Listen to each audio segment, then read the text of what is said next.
தூய்மை பணியாளர்கள் தனியார்மயப்படுத்துவதை கைவிட வேண்டும் என்று விடுதலை சிறுத்தைகள் கட்சியின் சார்பில் வேண்டுகோள் விடுத்தோம். முதலமைச்சர் அவர்கள் அதனை ஏற்று அந்த முயற்சியை கைவிடுவதாக அறிவித்திருப்பது மகிழ்ச்சி அளிக்கிறது. தோழமை கட்சிகள் முன்வைக்கும் கோரிக்கைகளை அல்லது ஆலோசனைகளை பரிசீலித்து உடனுக்குடன் நடவடிக்கை எடுக்கிற முதலமைச்சரின் பாங்கு பாராட்டுதலுக்குரியது. ஏற்கனவே தன்னுடைய நண்பரும் ஜோசியருமான ஒருவரை அவர்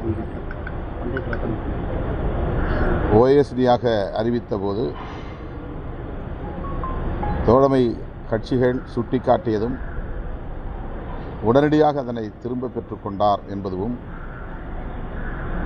மாநகராட்சிகளில் தூய்மை பணிகளை தனியாருக்கு ஒப்படைப்பது தொடர்பாக தோழமை கட்சிகள் சுட்டிக்காட்டியதும் உடனடியாக கைவிட்டார் என்பதும் அவருடைய அணுகுமுறைக்கு ஒரு சான்றாக உள்ளது. அந்த வகையிலே விடுதலை சிறுத்தைகள் கட்சி இந்த நிலைப்பாட்டை வரவேற்று பாராட்டுகிறது.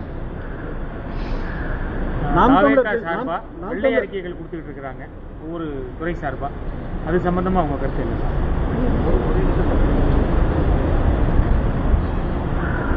வெள்ளை அறிக்கை என்பது கடந்த கால ஆட்சி நிர்வாகத்தில்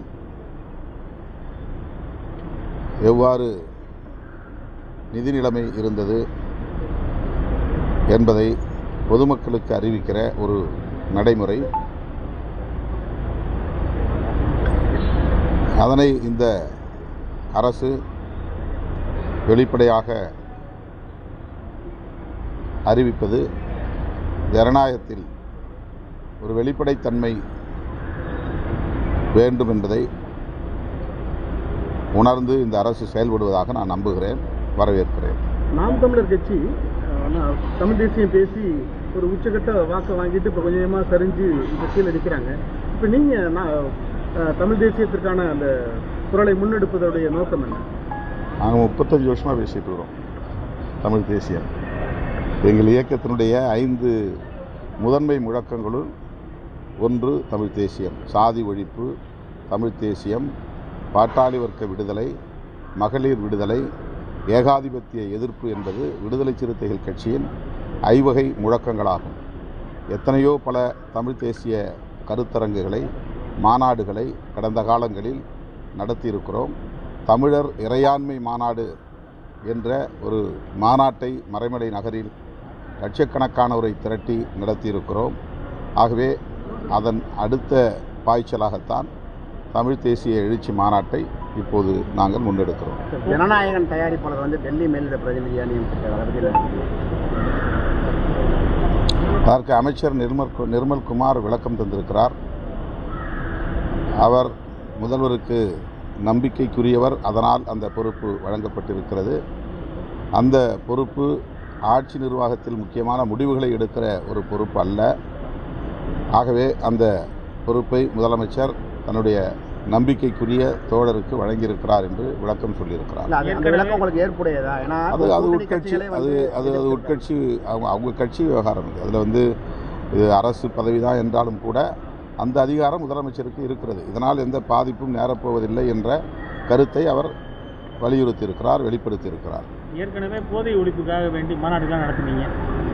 அப்போதைய இருந்த திமுக அரசு எந்த விதமான நடவடிக்கையும் மேற்கொள்ளலை. நீங்கள் உங்களோட எதிர்ப்பு காரணமாக. ஆனால் இப்போ வந்திருக்கிற தாவேக அரசு வந்தவுடனே டாஸ்மாக்லாம் மூடி இருக்கிறாங்க. இனி வரும் காலங்களில் அதுக்கு அந்த மாதிரி மாநாடுகள் நடத்துவதற்கான வாய்ப்புகள் இருக்கா? அந்த மாநாட்டை நடத்தும் போது விடுதலை சிறுத்தைகள் கட்சியில் துணை பொதுச் செயலாளராக இருந்தவர் தம்பி ஆதவ் அர்ஜுன். அவர் இப்போது ஒரு முக்கியமான அமைச்சர் பொறுப்பிலே இருக்கிறார். மது மற்றும் போதைப்பொருள் ஒழிப்பில்